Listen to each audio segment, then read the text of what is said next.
How did your military experience translate into later life? Actually, my military experience went into later life. Oh, really? Tell me. I retired at age 60 from the Army. Wow. Yeah. My career didn't take me around as much as some because I wasn't always on active duty, and most of my active duty time was as a member of the Colorado National Guard. I was one of the full-time training cadre, and my job was to train and evaluate pilots for the unit.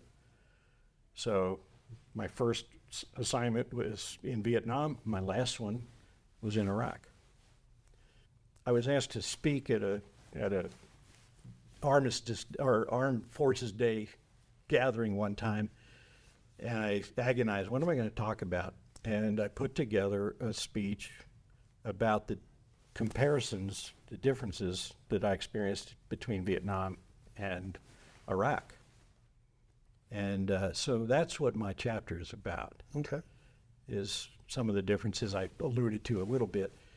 But one thing I did want to put in there, and actually my wife wrote a chapter. Oh, wow.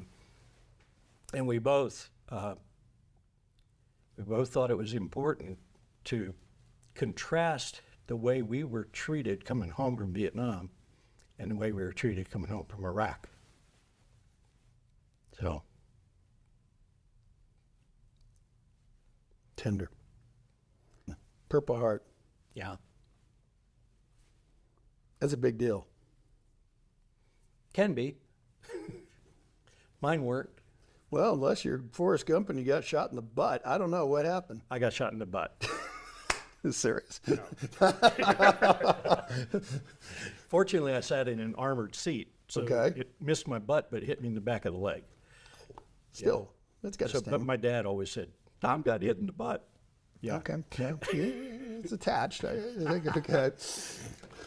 I was flying with Con Graff that you interviewed also.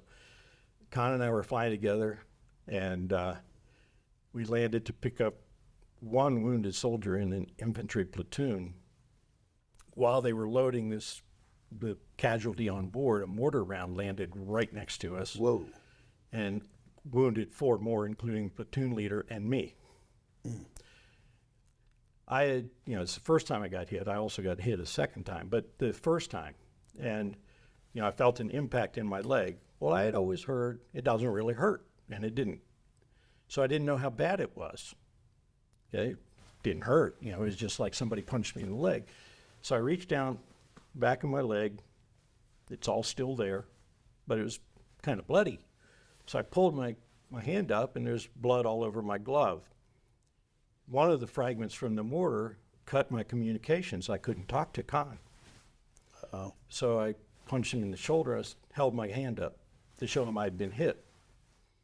So we eventually got out of there, got back to the hospital. We unloaded our patients. I knew I wasn't, or I didn't think I was hurt very badly. Meanwhile, Con had radioed in that I got hit in the hand because he saw the blood on my hand. And everybody comes out to help us out of the helicopter, and I was fine. But yeah, in fact, that little piece of metal's still in there. Really? Yeah, I had to bring a souvenir home. Yeah, well. Does it set off the alarm at the airport? No, it's about the size of a pencil lead. Okay.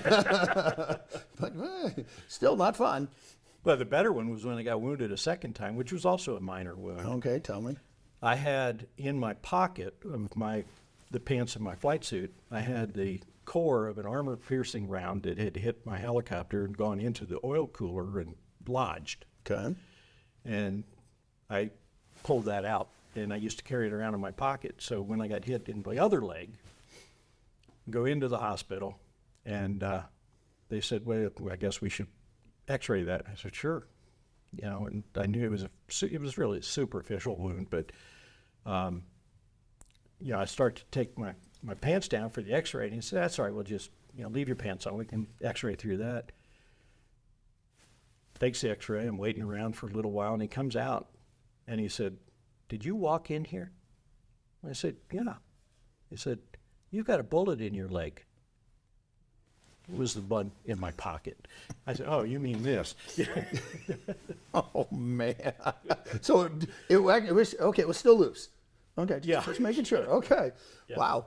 Okay. See, there's a fun souvenir story. Yes. Just saying. Well, I don't still have that one. Yeah, actually, I do. Yeah, okay.